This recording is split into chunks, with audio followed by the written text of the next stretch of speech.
Why is Mount Athos still in communion with world orthodoxy if this is about the calendar? Whoa, he's touched upon a really important question. Okay.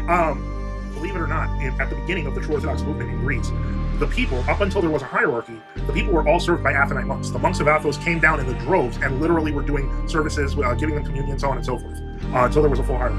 Up until the 1970s, all of Mount Athos was actually non-commemorative. They didn't commemorate the Patriarch of Constantinople, and they all recognized the true Orthodox of Greece. What happened was, legally, the Patriarch of Constantinople was still considered the owner. And so what he began doing was taking out these quote-unquote disloyal abbots and replacing them with loyal abbots who would then go and fix things and make them more obedient. And there were basically like 2 or 3 monasteries left. In the last part of the 1970s, you see that these 2 of these monasteries were removed. Most of the monks then fled to Esphigmenou, which became the largest monastery of True Orthodox. They're still over 200, I believe. They might be, many of them are getting old.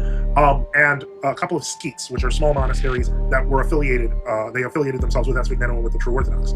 So what ends up happening is, since the 1970s, Esphigmenou has stood up for true orthodoxy on the Holy Mountain and has literally been subjected to a military-style siege, to the point where, since the 1980s, etc., they've had their power cut off. They're operating off of springs locally and vegetables that they grow, as well as donations, which were kind of making it through kind of semi-legal routes.